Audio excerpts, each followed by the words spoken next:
Hello and welcome to Heroes of History. This time we're setting focus on Hermann the Cheruscan. And he's a commander and a heavy infantry. He has a little extra hit points than Leonidas had, a lot more defense and, well, a less attack. It looks more or less like they are reversed. Now, Hermann the Cheruscan is also a bit of a different hero compared to him, but let's look at the things here. He has base damage, normal attack speed normally also, and he has medium movement speed. So there's not a lot interesting there. The ability here is interesting. He is a Teutonic Tremor is his ability. It's level 10 right now. It's a stomp recovery.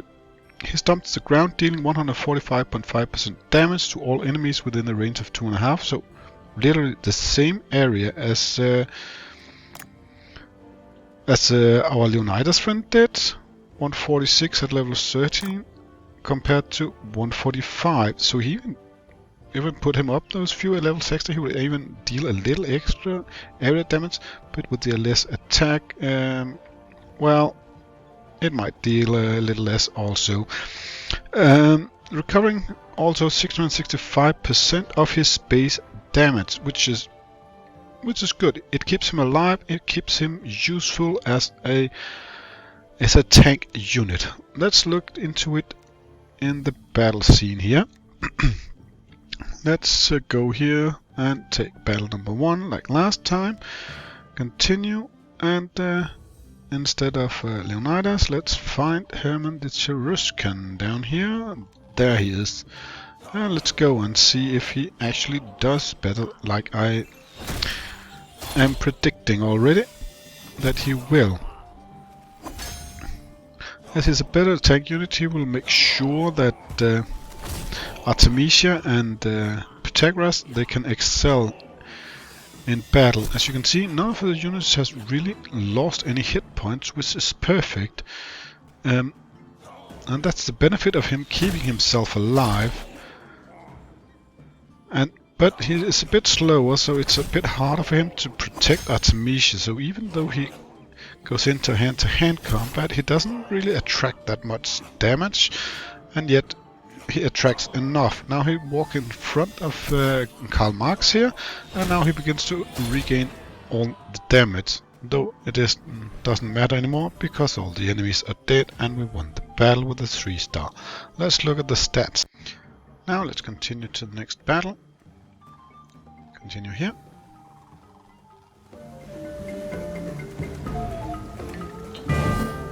And let's go to battle number 7 like the last time and continue. And let's attack.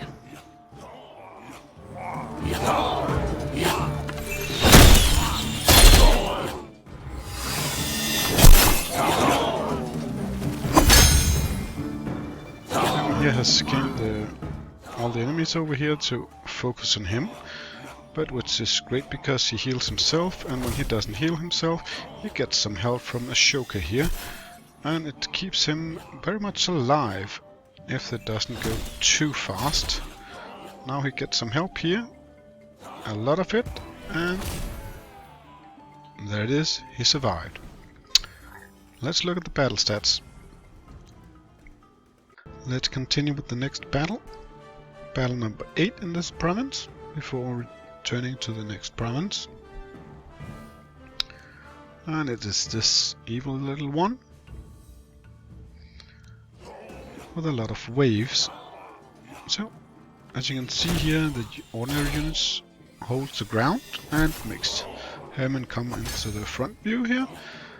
And right now, he's not really under pressure in any way, so he'll just deal with the problem as they are in front of him, while the rest, well, can do the actual damage.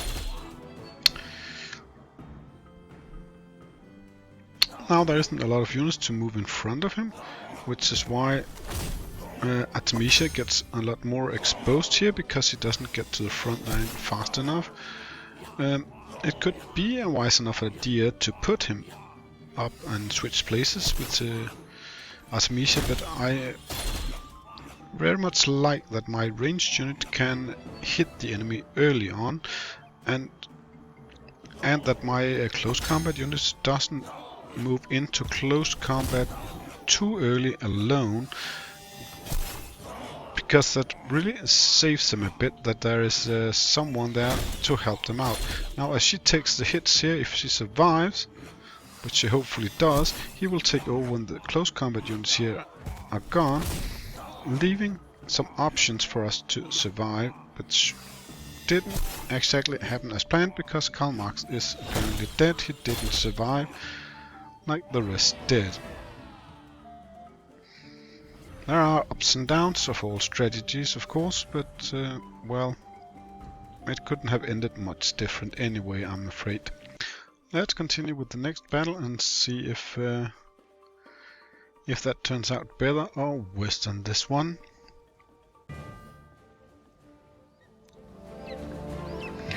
Of course, the main problem with the Hermann the Cheruscan is, well, how slow he is in dealing damage, as he has a rather low attack, which is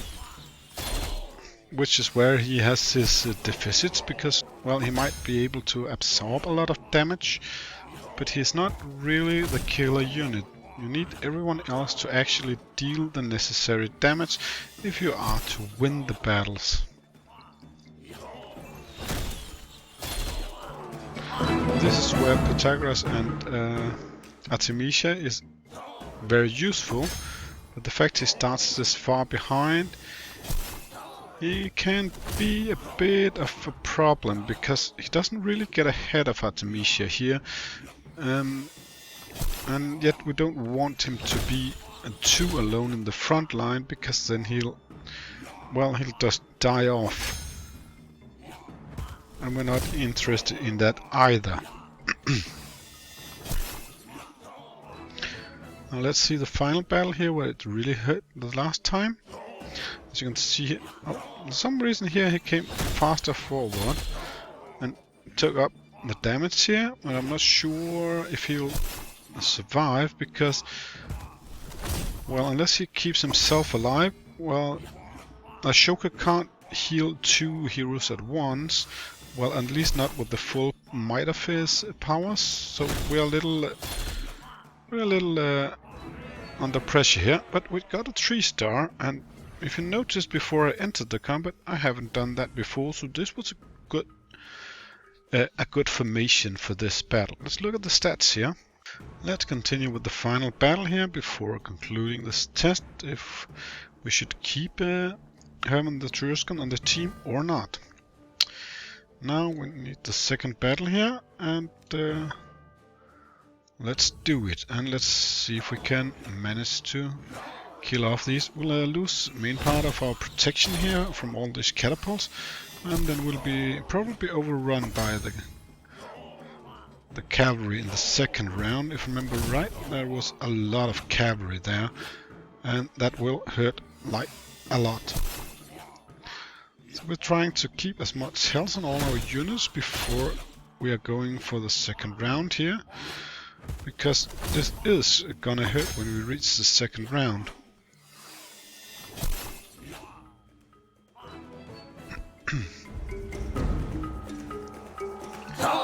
There we go, the horseman comes in here and swarms the place. The front line is destabilized by far, and we're not really able to, well, help out everyone, which is the problem, because now Artemisia will die in a short moment.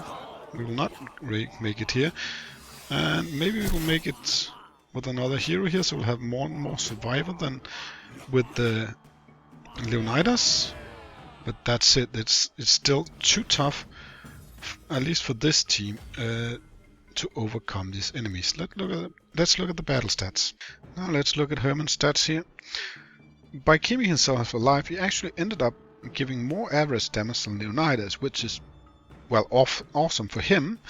He didn't receive as much damage because, well, some of it went to Artemisia, as she is a bit slower in movement speed.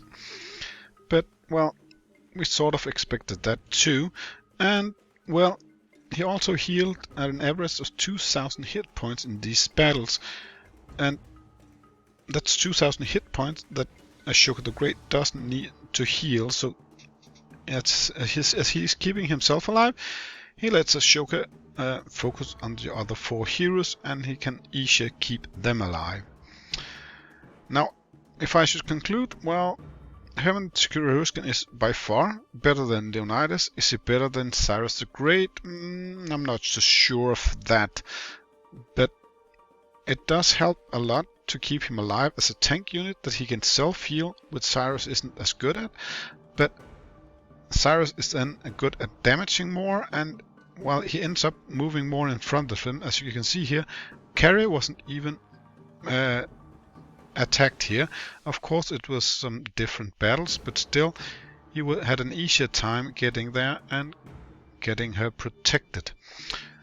So in general, I think, even though with tougher battles, I think I would stick with Cyrus the Great as a better choice than Hermann the Cheruscan as an overall strategy.